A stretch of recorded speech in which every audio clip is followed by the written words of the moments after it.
At the beginning, my wife, I think she thought that I was a narco or something. What are you doing? What is this application for real estate? What does that mean? How are you getting money from that?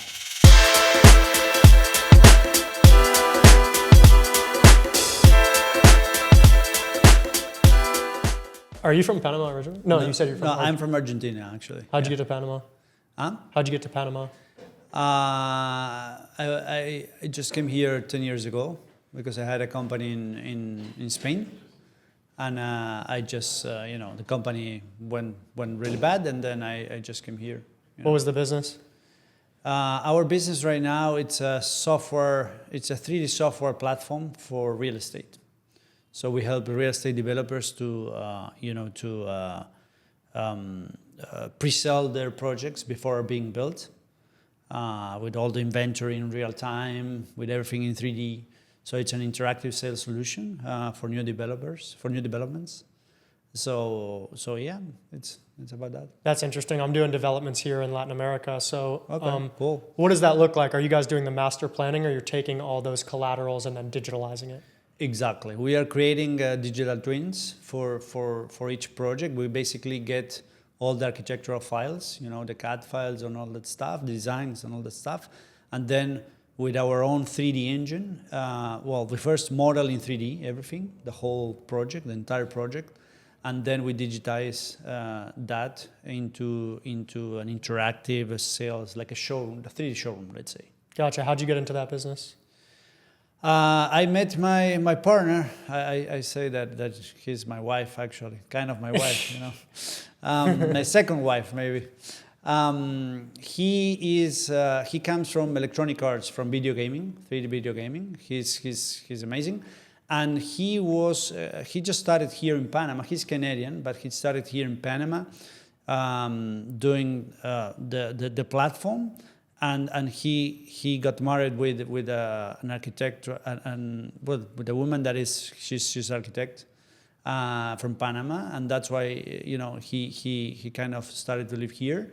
And then I met him in there was some kind of trainings for entrepreneurs in City of Knowledge. I'm not sure if you know about them. So I met him there, and then I followed up him during 6 months. And then we kind of got to be partners. You said this wasn't your first business? It wasn't my first business. My first business was in Spain. We have created with some other partners a low-cost mobile franchise system. We have shops, low-cost mobile shops, where we sell mobile virtual operators. The SIM cards that are kind of low-cost prices, and we franchised that shop, that system, and then we got to 20 shops all over Spain. That was in 2014. That we just during 4 years we had the company. Then we needed to close the company because Spain was doing bad by that time, and then I decided to come to Panama. Yeah. Gotcha. What did you learn from the process of franchising a company? That's an interesting or a growth path that I'm interested in. Yeah, correct. It's you basically need to have all the standards, all the procedures, all the workflows, the brand. Everything needs to be pretty clear for them to execute your ideas, right? So the most important thing there was to kind of establish some rules for them to execute the plan, and sometimes we didn't realize that, and that was the main. I would say maybe one of the main mistakes we make. But yeah, it was pretty interesting to have a franchise system. Also, all the legal stuff, all the papers, all the documents.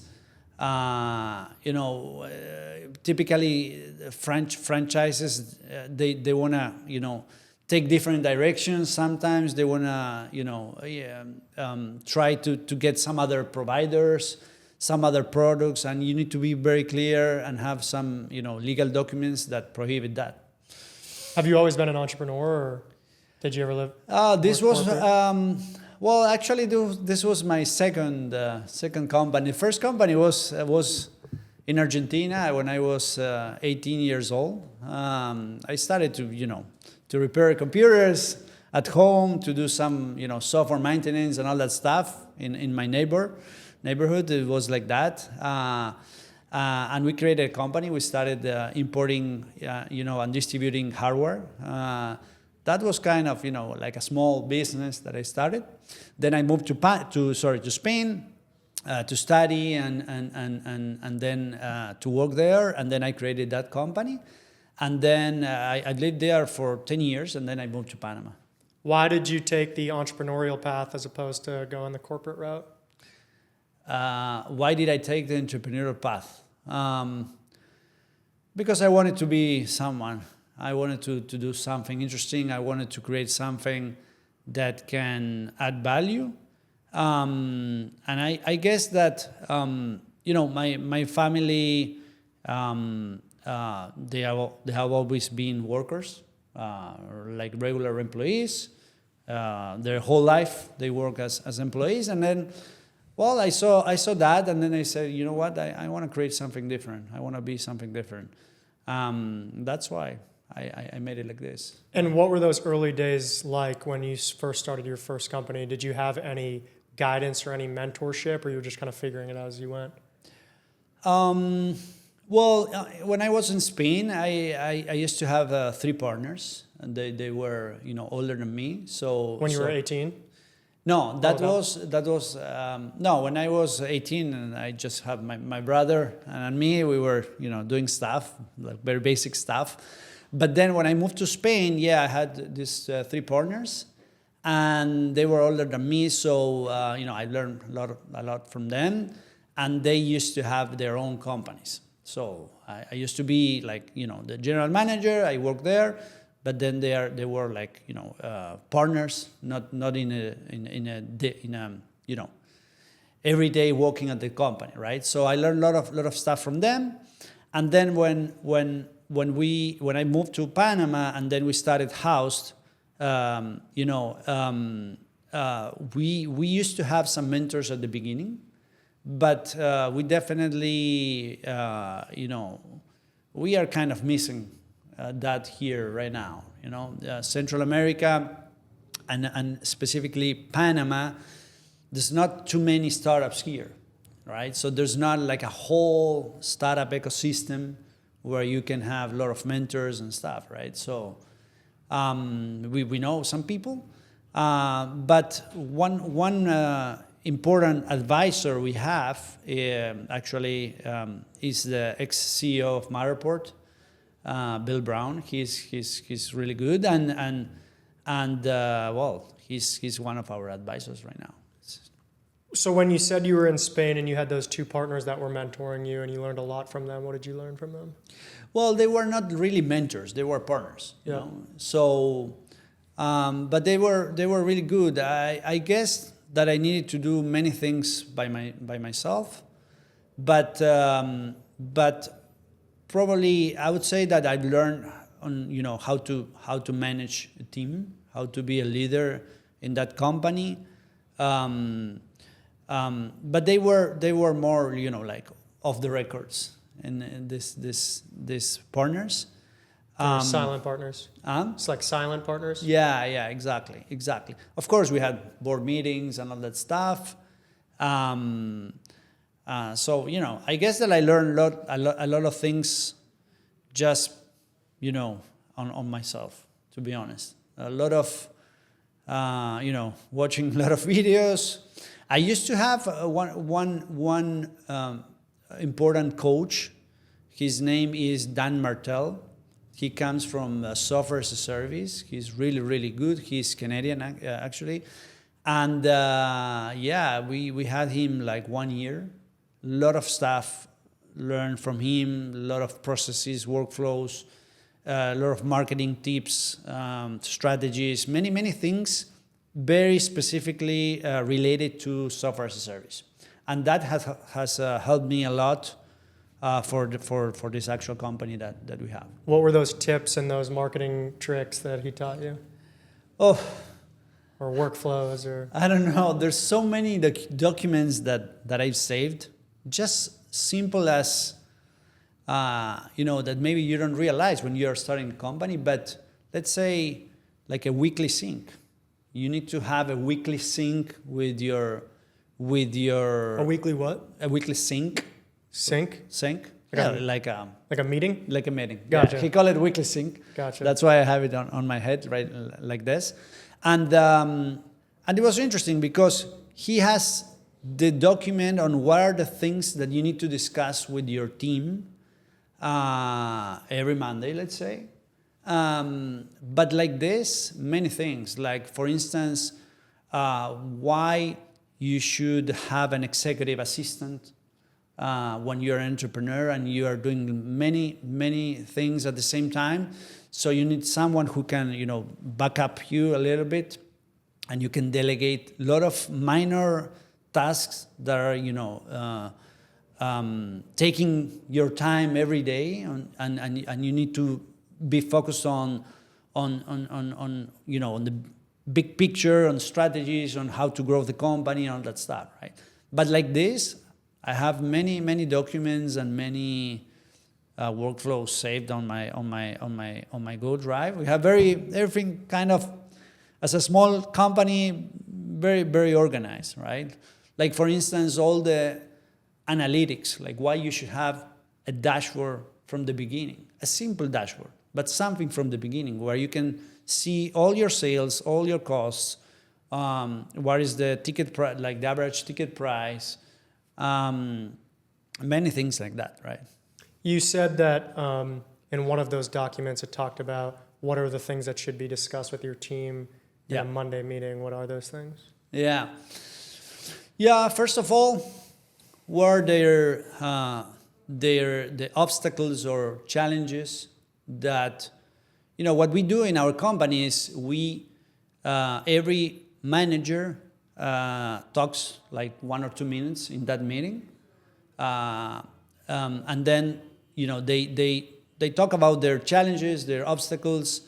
We write down, so everyone can really know what are the real problems in our company. That is one thing that we do in this report. Of course, we have some kind of like a scorecard, where we go through every department, every manager, like related to sales, to marketing, to customer success, to tech support. For instance, we announce what we are doing when it comes to software development. What are the features that we are working on? What are the features that we have just launched last week? But one thing we do is the production manager. She mentions what are all the projects that we are working on right now. We for us, every development is one individual project. So what is the status of each project? Where are we? When it comes to the progress of that project, right? So it's like a summary of what has happened last week, and then well, it's like a 30-minute meeting. You said that you learned early the importance of leadership. What do you think are the keys to being a good leader, and why is it important? Yeah, to be a leader, I think first of all you need to be able to listen everyone's in the team, right? I have my own problems. I have my own stuff, personal problems, whatever.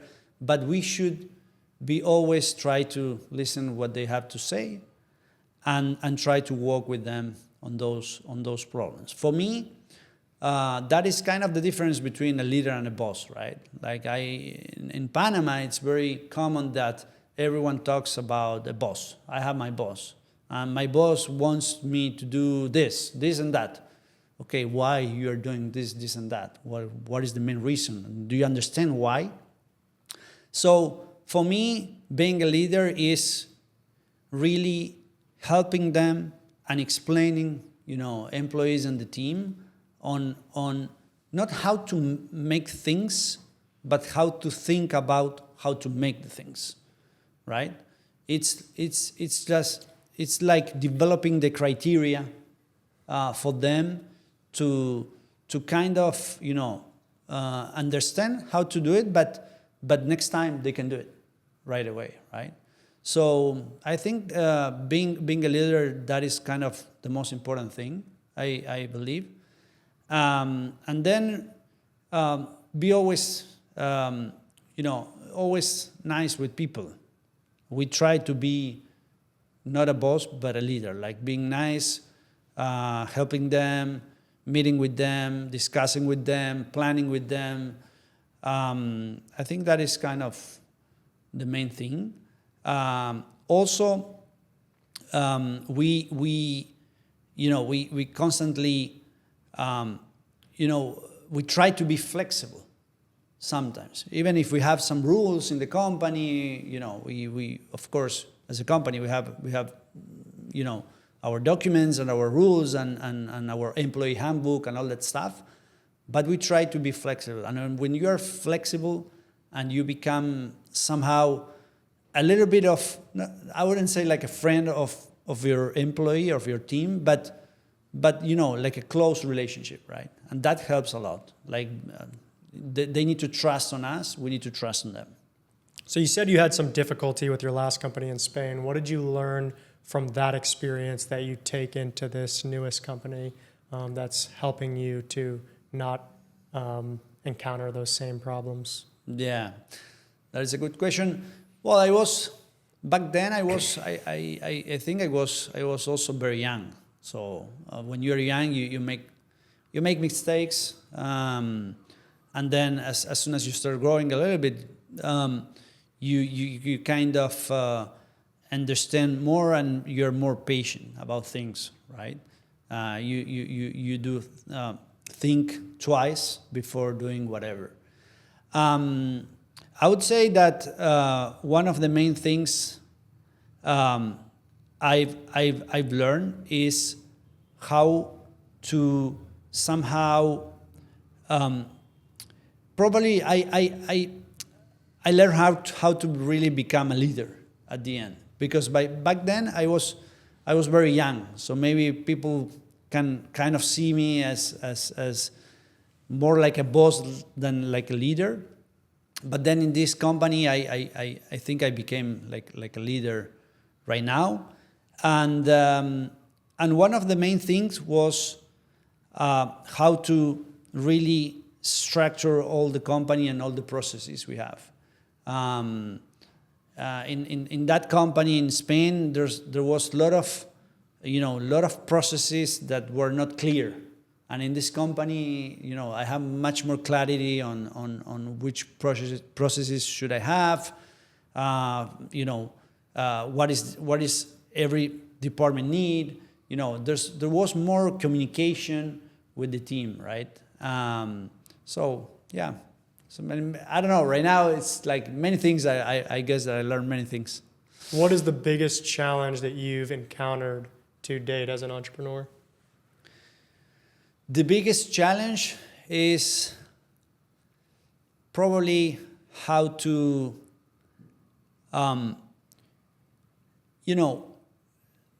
sometimes when you don't have, especially I feel like right now in Panama, because we are here in Panama, even if we are, a global company, we sell in more than 10 countries, but I feel like talking to someone who can really help you in some specific decisions that you need to make with a bootstrap company, it's hard. So I would say that one of the main challenges is how we can grow a company, maybe like a bootstrap company without investment, and at the same time, keeping the cash flow positive, but without mentorship. So that is kind of our reality right now in Panama. I would say that is the main challenge we have. And at the same time, dealing with our personal problems, right? Because when you raise funds and when you have a lot of money on the bank, I wouldn't say that everything is much more, everything is completely easy, but it's much more easier. Let's face it. You have money, and then you are not worrying about generating money every month. So we had, we survived to many worldwide problems in the past. The COVID. Now there's a lot of uncertainty with all the Trump decisions when it comes to Mexico and Canada, and we sell a lot in Mexico. We have a subsidiary there. So, it's when you're a bootstrap company and taking care of the cash flow every month, it's like the main challenge, to be honest, right? Especially in the early days. What's your vision for growth with the company? What's our vision for growth? We are about to launch this, hopefully, we are finishing some stuff, but we will launch the full software as a service business model. Because up until now, we have been, selling directly to real estate developers, doing the whole work. So it is like a B2B software company, but it's not full software as a service company. So we are launching right now that business model in parallel. And that is kind of our vision for our growth, because we're gonna become much more, scalable and global, and we can license our technology to every kind of company related to 3D visualization, rendering companies, and all that stuff. So that is what is coming next, and we believe we're gonna do it very, very good, because we have a really nice software, very, very robust software that people love. So are you guys do you guys have a software that the user uses to design that 3D, or they're uploading the CAD drawings and you guys are doing the design? Correct. Right now, our actual business model, we have 3D designers in our team in-house, so we do the whole work. We basically take the CAD drawings, we model everything, we import those files into our 3D engine, and then we build the interactive sales solution for the real estate developers. So we do the whole work, we sell it, and we charge a setup fee and a subscription fee for that, right? But this new business model, it is like you said, we're gonna license our technology to 3D designers, visualization companies. Any kind of company can, use our tech, like similar to what Autodesk does with AutoCAD or 3D Studio Max or any kind of software they sell. So they will be able to create this similar interactive experiences for their clients in their local markets. That is the main goal. That is the idea, and we will hopefully launch early next year. What does the platform look like from a user experience? Like, what does that digital product look like, and how can you use it to market that real estate development? Yeah, the final product it's basically like a URL per project, right? So if you're a real estate developer, we're gonna give you a URL that has all the entire project in 3D. So you can explore from the exterior up to the interiors, every single unit, amenities, everything in 3D with the inventory in real time. So you have the status and the price in real time connected to your CRM.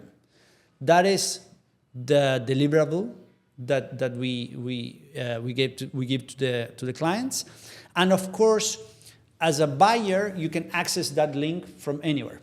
If you are here in Panama, you want to buy something in US, well, you access the link and you can actually explore the whole project. You can reserve a unit, you can pay with credit card and all that stuff. You guys take payments on it as well? Yes. I mean, we don't do it ourselves. It's always their PayPal account or Stripe account, like the developer's account. But yes, you can do it. you can reserve a unit. Wow, that's very interesting. Have you guys done anything channeling U.S. investment to Panama? Any projects like that? Or anywhere in Latin America from the U.S.? There's a lot of developers here targeting U.S. and Canadian people, right?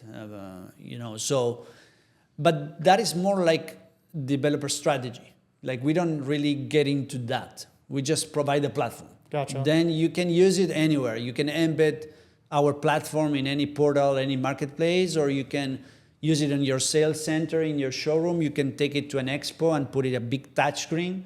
So, but of course, definitely, actually this building is under our platform. No way. We do this for Panama. We do it for US, for Canada, for Dominican Republic. There's a lot of they sell a lot of projects to foreigners there. So we are doing this in more than 10 countries already.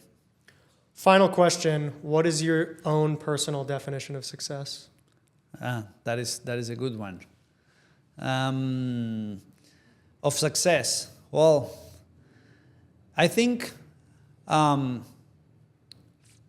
me it's doing what you love, and of course, because for me it's not really about the money, but it's doing what you love and every day have time to do what you want to do.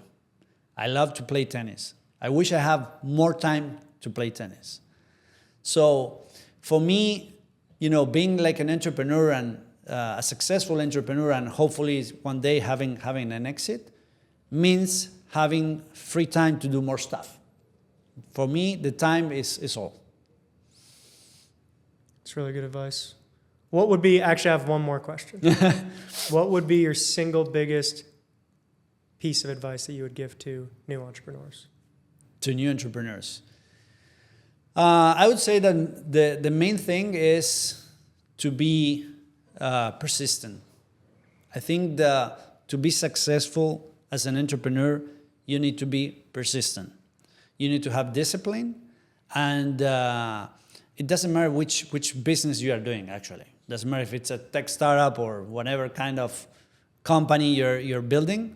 You need to be very persistent, and you need to be very open to learn stuff every day.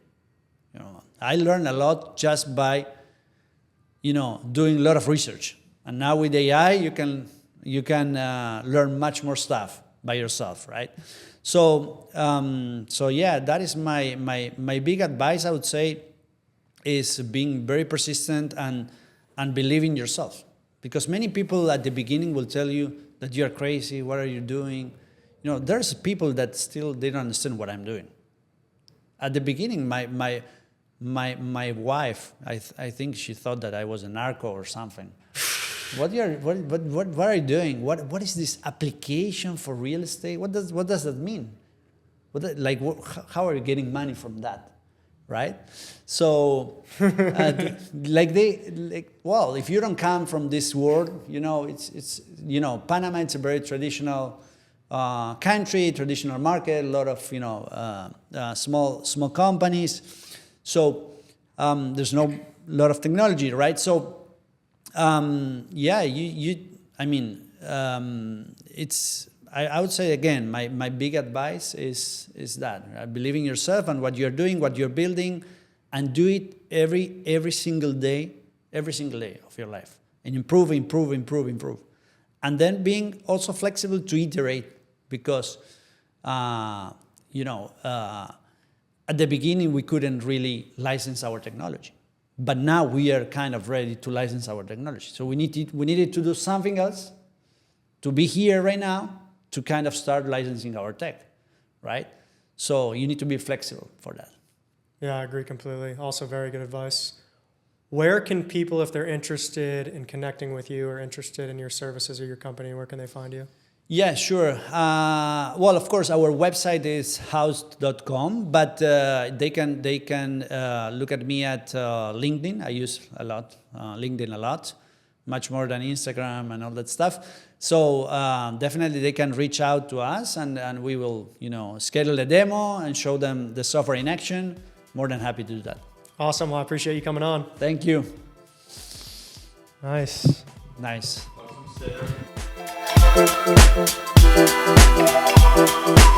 Awesome.